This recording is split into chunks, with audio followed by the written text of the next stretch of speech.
Well, embark on a transformative quest for spiritual truth with Path of Faith as we explore the mysteries of faith and the boundless love of God.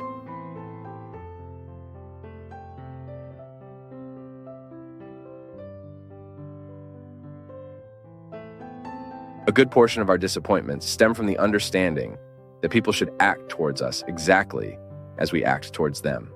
We need to lose that pretension. People are governed by other commands, different from ours.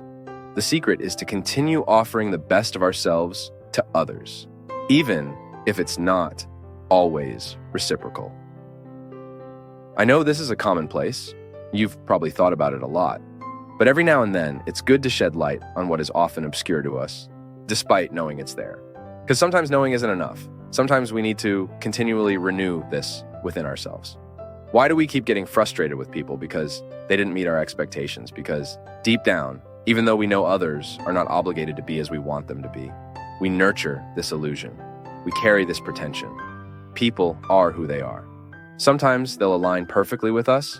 Sometimes they'll err, just as we also succeed and fail with others. What we can do is minimize these expectations within ourselves. Are you getting to know someone? Do everything you can to not idealize that person. Make every effort. Make the effort not to place on them expectations that have much more to do with you than with them. Have the simplicity and honesty to look at yourself, to look at others through the lens of reality. People are good. People are bad. People succeed. People fail. Just like you and I are also good, bad, successful, and flawed. We need simplicity in the way we look at things, to minimize as much as possible the expectations we have so that our encounters are fruitful, more real. Because others definitely aren't obligated to be as we would like. I struggle a lot with rejection. I have an immense need to please people, even those who despise me. What's the reason for that? It's funny because sometimes when we identify this within ourselves, you feel like you're trying too hard to please, when in reality, it's an insecurity that sometimes pushes the other further away. It's like when you're trying to be too nice, when you want to be too present in someone's life. It's sometimes the exaggeration of being. The best way to control this is first to realize that there's a measure to how much you should be in someone else's life. So you first seek the satisfaction of being who you are. Pleasing others is a consequence. And you being in someone else's life within a measure that is neither too little nor too much. I don't know if you're familiar with that text by Mario Quintana, the Quindim at the Gate. They say he loved Quindim, and he had a lady who was passionate about his work, but she never wanted to meet him. She was his neighbor, but she preserved Mario Quintana's privacy a lot. She saw him from afar, knew he was the great poet she read. So what did she do? She found out about his taste for Quindim, and she started leaving Quindims at the gate. And on the first one, she left. She wrote, "I leave Quindims, but not to burden you with my presence. I don't want to burden you with my presence." And I find that interesting when someone discovers there's a personal satisfaction in liking someone, but at the same time, they don't want to burden them with their presence. They don't want to be excessive in someone else's life. And sometimes, out of insecurity, I still don't have the confidence in who I am. I go to the meeting, I go to the encounter carrying too much, and all of this ends up being a reason to push away instead of bringing closer. It's the gift of lightness. You notice how affectionate a person is because they are light, they don't demand things, they understand you just the way you are. It's so cool that there are people who have this thing of throwing happiness onto you, in a sense.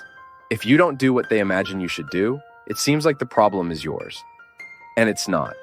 I mean, each one, it's not my fault, right? You want to attribute a failure, a success to another person, right? Exactly.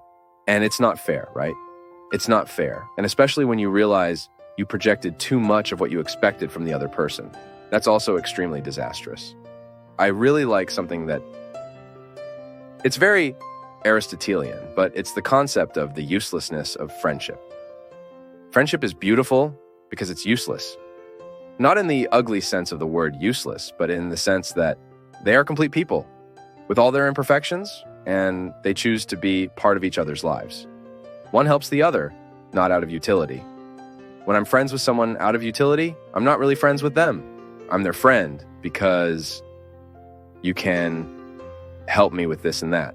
I'm your friend because you have a college degree and I want to get a job. I'm your friend because you own a company and can do something for me.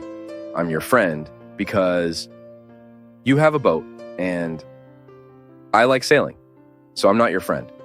I'm your friend because I'm your friend. The things you provide me with, right? Many times, right? The person is interested in what the other person provides. Sometimes, because you have a certain recognition, people want to be on your side, right? And then it's sad because in moments, sometimes but you end up alone, isolated. Today I saw something that I'm going to say here. I have deep admiration for Father Julio Lancelotti. You do too, right? And Father Julio. So I learned to admire more and more for seeing him take care of homeless people. And so then I see that the homeless people know him by name, ask for his blessing. So it's a sign that he stays there, that he stays with them, that he takes care. It's not marketing, right? So Father Julio said, look, Salida, I learned to love Father Fabio because in the most difficult moments of my life, when people judged me in a hasty way, when people didn't understand me, I watched his show.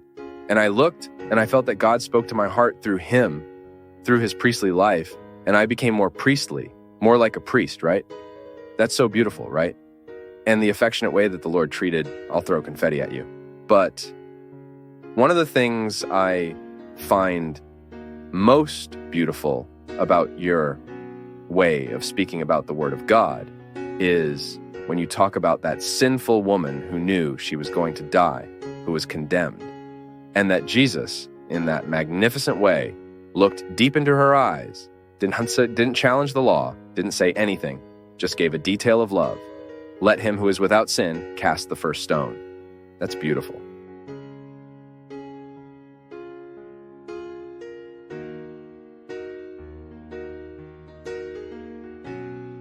Thank you for joining us today at Path of Faith.